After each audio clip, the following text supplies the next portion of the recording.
welcome back to my channel. For today's video, I'm going to be doing a new twist on a coffee talk. I got a request that I do a stretch and talk with you guys, and I thought that that was such a cool idea. So I decided to turn today's coffee talk into a stretch and talk where we're literally gonna do yoga. Well, I'm gonna do yoga and we're gonna talk about life. Halfway through, I'm gonna make a smoothie and then we're gonna sit down and finish off the chat. It's just so weird just like standing in the middle of my room, and also this door is really bothering me.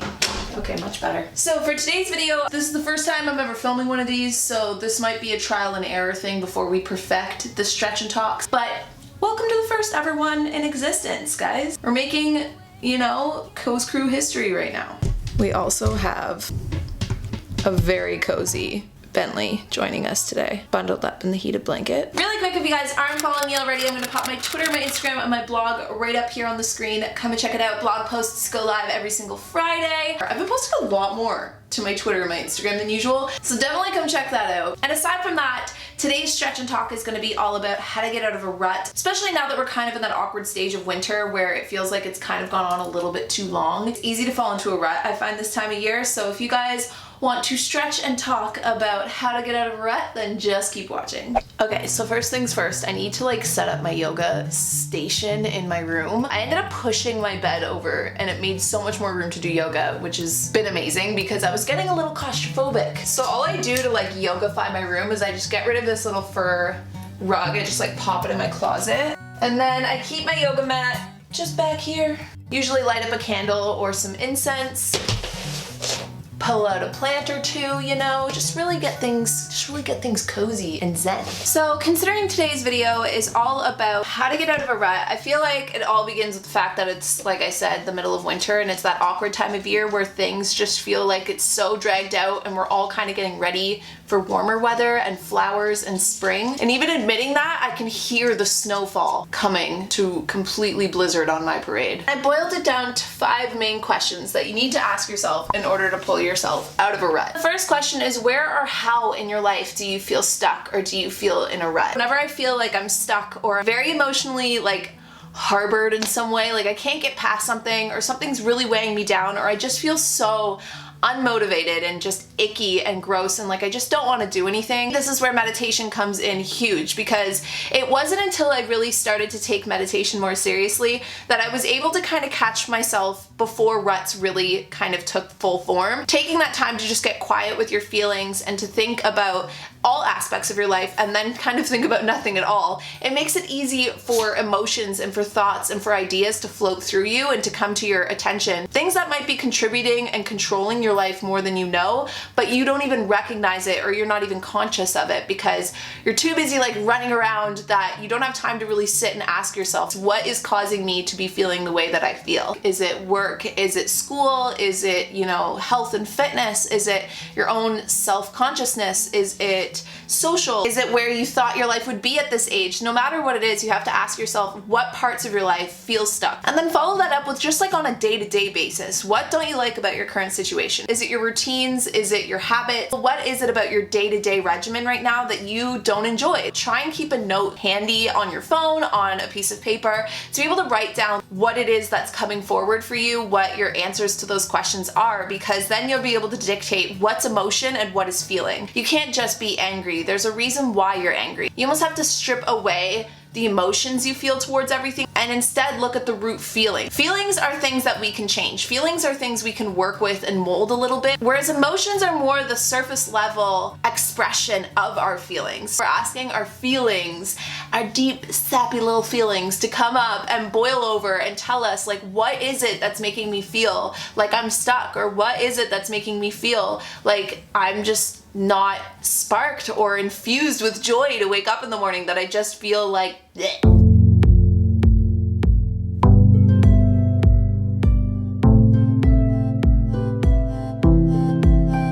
Got caught up in a game, but no one's to blame. Muscles are loosening, you know? The second question when it comes to pulling yourself out of a rut is asking yourself why. And this is where the details of the day-to-day fall way short to a deeper meaning as to why we feel and why we act the way we act. This is something that poets and scientists, doctors, everyone. It's a question that we've all asked long before you or I ever existed, and it's why do we act the way that we act? I feel like the reason why we can't find an answer to it is because it's a different answer for every single person. When it boils down to it, your life is made up of choices and decisions that you have made based on what you have experienced. And like, I feel like I'm being a little preachy here, but again, just pulling that back to the meditation, when we're not conscious of those things, when we're not conscious of maybe the beliefs or attachments that we've created in ourselves and created with our life, then we can find it really hard to change the things that to our core we really truly want, but on an unconscious level, our wants and our actions aren't aligning. What are our beliefs about life? What are the things that we've attached to or the ideas that we've attached to? How do you feel about yourself? What are the beliefs that you have within yourself about who you are or what your life is supposed to look like? It's also through this kind of self-evaluation that, without being harsh on yourself, it's also a good time to kind of ask, okay, if you're unhappy with where you're at right now, what was the role that you played in getting to exactly where you are? And I know that this is a question that can kind of like ruffle people's feathers a little bit, and I know that when people have highlighted that to me when I've been in a bad situation,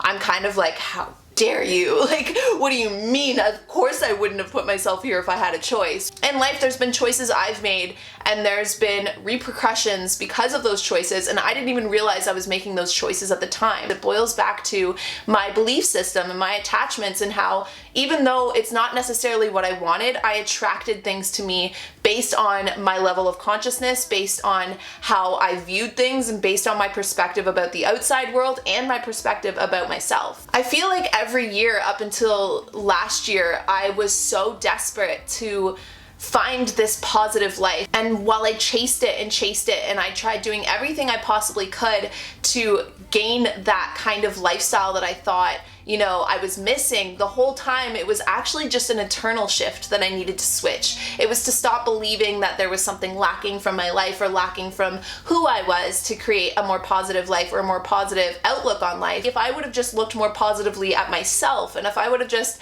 been more grateful for the things that I did have and more grateful for the life that I was living rather than chasing a life that I thought I should be living, then I could have been living a more positive lifestyle all along. We all play a role, whether we accept it or not, in where we're at. The fact that I'm sitting on a yoga mat and we're doing a stretch and talk, it is a direct result from I started getting into yoga this year, and then someone commented that comment on a video about doing a stretch and talk, and now because of those things, the alignment came through that this action is now happening, and it created all of the actions that follow after this video. And so it's important to know, like, there is no set destination. There's always going to be more action and more decisions to create along the way, but you have to ask yourself, like, what beliefs and what attachments are you carrying with you along the way? Because every action follows another, which follows another. And if you're walking through all of these actions unaware of the fact that you think about things very negatively, unaware of the fact that you doubt yourself before you even give yourself a chance, then it's going to be impossible to align your wants, which are to be happy, to be positive, to love your life and enjoy your life, with what you're actually getting from the world and getting from yourself, because you are saying you want something, but then all of your actions and all of your beliefs and all of the things that you back it up with tell a whole different story. Gotta be an angel for what you wrote on this paper. Oh my God, I'm feeling now.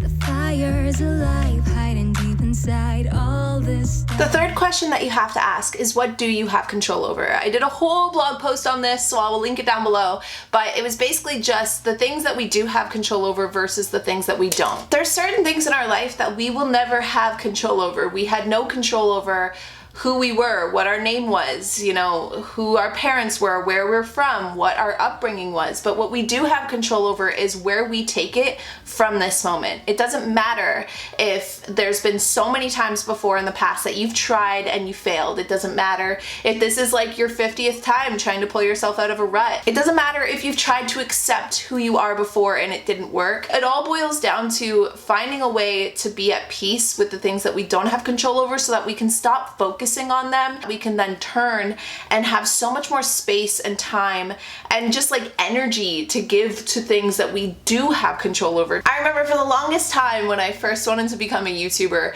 I envied the people that lived in California. I hated Canada. I didn't want to be Canadian. I was like almost ashamed and thought that I would have been so much cooler had I lived in California. And it's just so funny because that was something that I couldn't change, and it was something that I used to let bother me so much. Instead of just kind of living my own life and finding the enjoyment of the place that I did live at that time. Heck, if I one day wanted to move to California, then I could plan for that and I could get excited for that, but I shouldn't have let it take away the happiness that I was having in that moment, because in all reality, now that I'm older, I don't want to move to California. I actually love Canada and I love Toronto, and it's just a clear indicator that your perspective on things can and will, as you get older, change. The things that you don't have control over, the way you feel about those things is important. Do you accept it? Do you challenge it? Do you play the game or do you change it? It just boils down to changing your perspective on the things that you can't change, to open up space and room to kind of focus on the things that you can,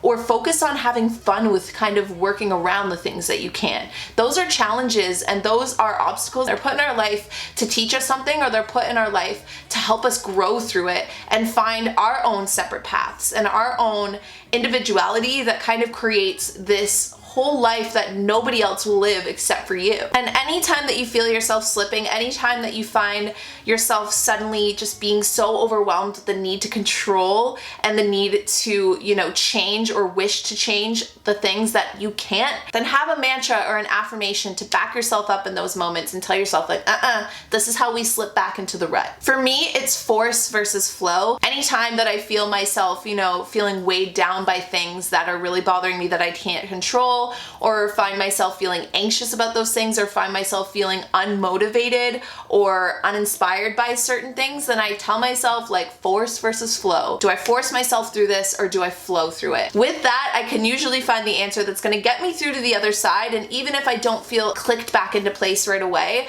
I still know like I'm either gonna push through this and find an answer, or I'm gonna flow through it and let the answer show itself to me. No matter how you go through it, you will get through it. And no matter how you get through it, it's gonna teach you something and it's gonna bring you something. But no matter what, anchor yourself to something that's gonna pull you back when you feel yourself kind of slipping back into that poor me, my life sucks, I have no control kind of mentality.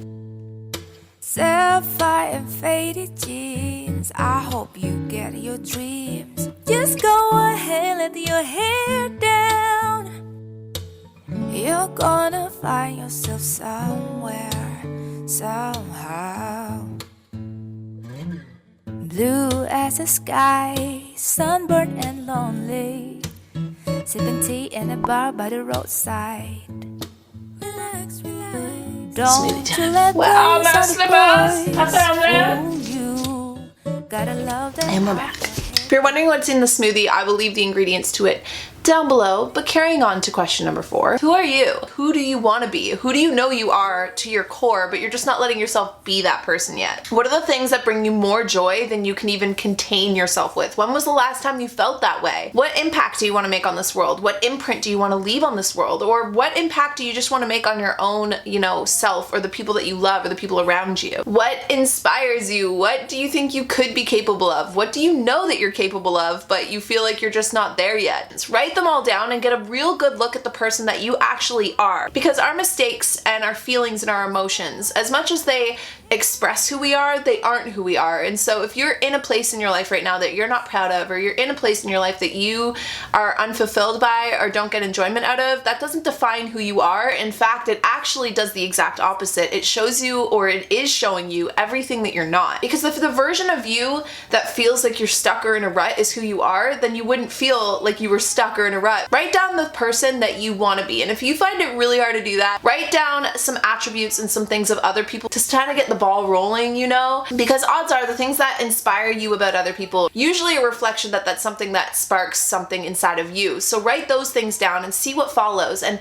write up all of the things that inspire you. That is who you really are. That is your higher self. That is the part of you that is intuitive and is trying to kind of guide you in the right direction, but your subconscious and your belief system up until this point is directing you the opposite way. So get out of your head, and as lame and gushy as this sounds, go down to your heart and ask yourself, like, who are you really? How can you have that version of your back? Of course, it's great to have best friends, boyfriends, brothers, families, whatever, to have your back. But when it boils down to it, at the end of the day, the biggest person that needs to have your back is you. When I strip everything else away, who I am and what I believe in at this moment, and don't define yourself by it too, because we're constantly evolving and changing.